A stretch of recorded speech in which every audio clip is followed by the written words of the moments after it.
When Kong and Godzilla start throwing Scar King around like a tennis ball, Shimo shoots his ice beam and freezes its slaver as revenge.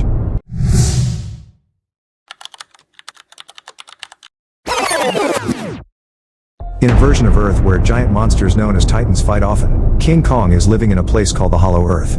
It's an ancient subterranean ecosystem deep within the planet with unique gravity and constant radioactive energy that allows the creatures in it to evolve to titanic sizes. One day Kong is being chased by giant wart dogs, so he heads toward a cliff's edge where he's prepared a trap for the beast to fall into. Kong also throws a tree trunk that activates a second trap, causing rocks to fall on his enemies.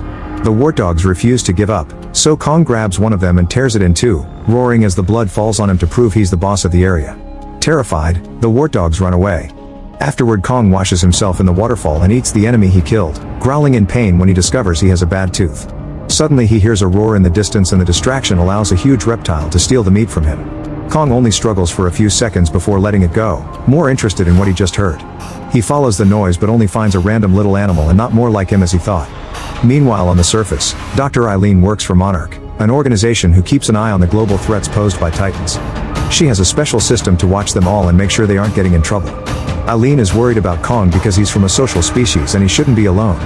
Whenever a bad monster appears to destroy a city, the legendary Godzilla comes out of his home in the ocean to fight them and keep humanity safe. In Rome, a giant spider-like monster starts terrorizing the streets and Godzilla immediately appears to attack it, destroying some buildings in the process. After throwing the beast around, Godzilla makes it explode with his atomic breath. He celebrates the victory with a roar and goes to nap inside the Colosseum. At a Monarch outpost in Hollow Earth, the researchers detect heavy energy readings coming from the sinkhole from Kong's wart dog trap. Eileen is immediately alerted about this and she flies to the Hollow Earth access point in Barbados, where Director Hampton shows her pretty high spikes in their sensor array. Meanwhile, in the Monarch Base Academy, Eileen's adopted daughter Gia starts feeling dizzy in class. She closes her eyes and her hands moves on its own as snow starts falling inside the room. Suddenly she has a vision involving the Titans and the teacher wakes her up, only to discover she unintentionally made drawings all over her schoolwork and the desk. After class, Gia must clean her desk and the teachers tell Eileen that Gia is having trouble fitting in. Using sign language, Eileen tries to talk to Gia, who just says she's worried about Kong and that she doesn't feel like she belongs on the surface. It turns out Gia is the last member of the Iwi tribe from Skull Island, Kong's original home. Later at home, Eileen realizes that Gia's drawings match the spikes from the sensor array. At the same time in Hollow Earth, an unknown Titan destroys the outpost. This causes Gia to wake up from a nightmare and Eileen has to promise there's nothing wrong with her. The next day Eileen travels to Miami to find conspiracy podcaster Bernie, who has helped her with Titans before. He agrees to team up with her again as long as he gets to visit Hollow Earth. At that moment, Eileen receives an alert about another energy surge that even Godzilla senses. He immediately leaves Rome to search for the source, destroying more buildings in the way. At the same time, the access point opens and everyone in the base panics, but it's just Kong, who asks for help with his tooth. While the scientists give Kong a sedative, veterinarian Trapper flies over in his special aircraft and uses it to pull out Kong's bad tooth, replacing it with a very strong metallic prosthetic. Afterwards, Bernie tells Eileen that he's realized each spike matches a Titan appearing on the surface. His analysis concludes this energy is a distress call from Hollow Earth. Hampton authorizes a team to go down there, so pilot Mikael takes Eileen, Bernie, Trapper, and Gia in his very advanced aircraft and they follow Kong when he jumps back into the access point. The trip is full of crazy lights and shaking that makes Bernie feel like he's high, but it's quite safe and soon they make it to Hollow Earth. A bunch of vertisigns start flying near them, so Trapper explains they're harmless and activates the camouflage in the ship to blend in. Meanwhile, a Monarch team rushes to France, where a nuclear power plant is on fire. The soldiers find giant paw prints nearby and discover Godzilla is there absorbing all the radiation to charge himself up. As his body starts to glow, Monarch jets fly in to try to stop him, but Godzilla swats at them before bringing them down by expelling blue energy. Hampton informs Eileen that Godzilla is clearly preparing for something, but the connection soon ends because of the energy in Hollow Earth. Eileen's team reaches the Monarch outpost and is devastated to find all the scientists dead and the building absolutely destroyed. There's a bloody paw print on the stone walls that doesn't belong to Kong, and Trapper says it's a call for war. They find an unbroken security camera and hope they can get answers from it. Elsewhere, Kong gets his axe before jumping into the sinkhole he created the other day. He finds a bunch of glowing crystals but also the bones of creatures like him. After hearing some roars in the distance, he crosses a waterfall and discovers an uncharted subterranean realm. A shadow begins moving toward him and he meets a young primate named Suko. Kong tries to approach him peacefully, but Suko bites his hand and summons more apes to attack. They tackle Kong and quickly disarm him to then use his own axe against him, but Kong is still stronger and easily pushes them away. When Suko jumps on Kong's face, he grabs him and uses him as a club to beat up the other apes. As they fight, one of the apes almost falls off a cliff, but Kong grabs him and pulls him up to safety. However, the ungrateful ape tries to stab Kong with a bone dagger, so Kong kicks him off the cliff. The final ape tries to run away in fear and Kong throws a rock at it before it leaves. Afterward, Kong roars at Zuko to establish dominance and asks where the blade comes from, so Zuko becomes his guide. Eventually, Zuko brings Kong to a watering hole to have a drink while acting suspicious. Suddenly, a gigantic serpent monster comes out of the water and attacks Kong, trapping him with its long body to squeeze him. Zuko immediately runs away, but suddenly the axe blocks his way. It turns out Kong easily decapitated the monster. Then he takes a break to eat the serpent and even shares it with Zuko, who is surprised that he's being fed after leading Kong to a trap. In the aircraft, Eileen accesses the security footage and discovers an ape destroyed the outpost.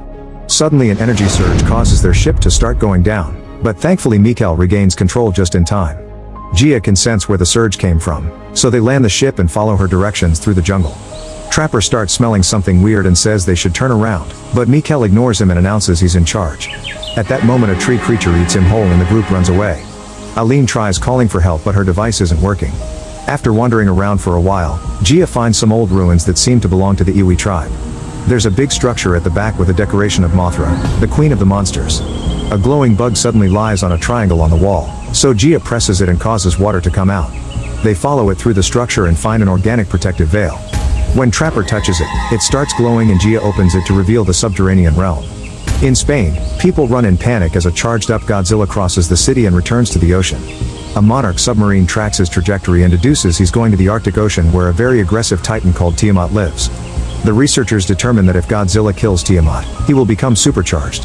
A few hours later, the Monarch submarine reaches Tiamat's domain and notices the titan's energy is distorting their radar. Suddenly a light brightens the area. It's Godzilla's atomic breath, which is causing some serious damage to the submarine while destroying a layer of ice to wake up the other titan. Tiamat quickly comes out glowing magenta and uses its body to trap Godzilla, who retaliates by biting a chunk of its flesh. Tiamat immediately bites back and Godzilla starts to charge up by absorbing its energy, causing an atomic beam that even reaches the surface. The mighty Tiamat becomes sushi and Godzilla enters its lair, where it rests as it absorbs all the energy in the area. Back to Eileen's team, they hear a noise and suddenly get surrounded by warriors with spears. However, they also recognize Jia and decide to take the group with them. They reach a glowing cave and realize this is an entire Iwi civilization, who communicate with each other through telepathy. On the ceiling they notice various vortex portals, which could potentially take them all over Earth. The leader of the tribe touches Jia's hands and they both share memories. The leader shows Jia the life of the tribe and in return Jia shows her life on the surface. The leader is pleased and orders her guards to let the rest of the team go. The group is taken to a crystal formation and Eileen realizes that the distress signal came from here. They send it with the big crystal to warn Godzilla about an incoming danger. Further into the Iwi's temple, some special water is poured to light up the place, revealing the Iwi history on the walls, which Eileen translates. Long ago, the great apes were humanity's protectors, but a ruthless leader known as the Scar King led an army of apes to try and attack the surface world in a war against Godzilla and his species. Godzilla stepped in and trapped the Scar King and his army in Hollow Earth to prevent them from attacking again. However, this danger will come back and Godzilla is now charging for it. Only a direct descendant of the Iwi will be able to reawaken Queen Mothra to bring back peace. Meanwhile, Kong follows Zuko on a bridge made of bones and enters a very hot area where he's shocked to discover other great apes being held as slaves and forced into hard labor. When a guard punishes a worker, Kong comes to help and earns the guard's fury. Kong just punches the ape down and demands to see the monster in charge. At that moment the Scar King comes out and sees King's metal tooth, so all the apes laugh at him. Then Scar King tries to punish Zuko for bringing Kong, only for the worker from before to defend him. The Scar King kicks the ape into a pit of lava and Kong roars to complain. A fight ensues with Kong using his axe while Scar King uses a whip made from another titan's spine. This weapon almost chokes Kong to death, but he manages to grab Scar King and throw him off. Refusing to lose, Scar King uses a glowing crystal at the end of his whip and reveals Shimo, the titan that caused the Ice Age. The whip crystal causes Shimo lots of pain, so it's forced to obey Scar King. It breathes an ice beam toward Kong, who tries to deflect it with his axe. However, the blast is too powerful and it envelopes Kong's arm in ice, causing it to get frostbite. Kong is too weak to fight, so Zuko calls him to lead him out of the cave. Dodging another ice beam, Kong manages to run away while the other apes steal his axe. They soon start chasing after Kong, who runs fast and releases trap after trap to bring down a bunch of enemies. Eventually he's cornered against a rock wall and the apes dodge another trap trigger, only for the rocks to fall anyway and crush them. It turns out Zuko activated the trap. Kong is still in pain, so Zuko helps him move and together they make their way to see the humans, unaware that an ape survived and is following them. In the meantime, Gia connects with other Iwi teens and finally feels like she belongs. Bernie records everything he sees, amazed by the Iwi's use of crystals to build their civilization. Suddenly a horn alarm wails and the Iwi rush to open the veil, finding Kong with his wounded arm. This is seen by the enemy ape, who immediately leaves to report to its boss. Scar King gathers an army and leads them while riding Shimo, ready to start an invasion while Zuko sees them from afar. In the Arctic, Godzilla awakens and breaks the ice, showing its new magenta glow. Back to Kong, he's too weak and falls to the ground, so Gia tries to tell him they'll take care of him. Trapper scans the injury and announces he's been working on a device called Operation Powerhouse, which he designed to give Kong a boost in case another powerful Titan appeared. He goes back to the destroyed outpost to bring a bunch of pieces and reveals a giant glove that he puts around Kong's injured arm. It takes Kong a moment to get used to it, but soon he regains mobility and punches the ground, pleased with the result. At that moment Zuko comes to warn them about Scar King's plans, so Kong immediately jumps through a vortex portal to appear in the middle of Egypt, damaging the pyramids and causing people to fall. In Gibraltar, Godzilla hears Kong's roar and jumps into the sea to go find him. At the same time in Hollow Earth, the Iwi get Gia ready and the girl approaches a large crystal, using her hand to activate some gold energy. This wakes up Mothra, who thanks Gia before flying to the surface. Then the Iwi start evacuating the cave. After destroying bridges with his swimming, Godzilla reaches Egypt, where Kong tries to explain the situation. However, Godzilla thinks Kong wants to attack humanity and pushes him against the pyramids. A fight ensues and Kong manages to land some good punches thanks to his mechanic arm.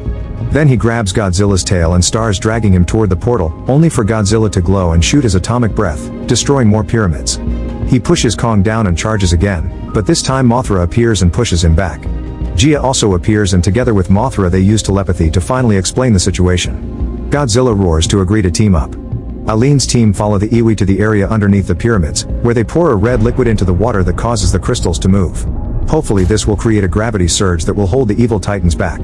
At that moment Scar King breaks the veil and comes inside, making Shimo freeze the crystals before they can finish the process. Trapper gets on his aircraft and brings over a bunch of vertisigns, who attack the ape army with bioelectricity. While the group escapes in Trapper's ship, Shimo shoots ice again to scare the vertisigns away. Thankfully Godzilla and Kong show up and jump to meet with Scar King and Shimo at the same time the crystals release the surge. The gravity causes the titans to float around, but that doesn't stop them from attacking each other whenever they have the chance. Trapper's ship almost gets smacked too, but Mothra comes in to protect them and the portals. Some ape soldiers try to join the fight so Zuko jumps in too, throwing rocks at them to keep them away. Shimo shoots ice at Godzilla and almost freezes him, however Mothra distracts it and Godzilla breaks the ice with its magenta charge. Then Mothra catches Trapper's ship and puts it down while Zuko kicks an ape guard off to its death. Kong recovers his axe from the enemy and exchanges blows with Scar King and his whip, but sadly Kong loses his axe again when a portal opens and drags all the titans to Brazil. The people on the beach immediately run away in panic as the waves freeze and the titans break through the ice. Scar King makes Shimo unleash its ice powers, causing the sky to go black before it starts freezing the city too. Suddenly Godzilla shoots an atomic beam at Shimo at the same time that Kong punches Scar King, causing him to lose a tooth. The fight continues among the four titans as they throw each other all over the place, destroying dozens of buildings. After Scar King tosses a building with his whip, he and Shimo attack Kong together, forcing him to use the glove to protect himself from an incoming ice beam. At that moment Godzilla finishes charging and shoots at Scar King, who dodges the attack and retaliates with his whip. Godzilla catches it with his mouth and uses it to throw Scar King down before breaking it, causing the crystal to fall. While Kong continues to be under Shimo's beam, Godzilla shoots at Scar King again, who jumps to dodge and recover the crystal, only for Godzilla to shoot it out of his hand. Then Godzilla jumps on Shimo to attack it while Kong and Scar King begin fighting to get to the crystal. Suddenly Zuko appears with the axe and shatters the crystal, which sends a shockwave that throws all the titans back. Shimo quickly recovers and realizes it isn't under Scar King's control anymore. When Kong and Godzilla start throwing Scar King around like a tennis ball, Shimo shoots his ice beam and freezes its slaver as revenge. Now Kong can throw him on the ground to shatter him to death while Godzilla uses his breath to clean up the sky. With the fight finally over, Mothra takes Gia back to the Hollow Earth and the girl confirms she wants to keep living on the surface with Eileen. Mothra repairs the veil, and a tired Godzilla returns to rest at the Colosseum. Kong and Zuko ride Shimo back to the ape tribe, where Kong earns the gratitude of the slaves and becomes their new leader. Make sure to subscribe and turn on notifications so you can watch more videos like this. Thanks for watching.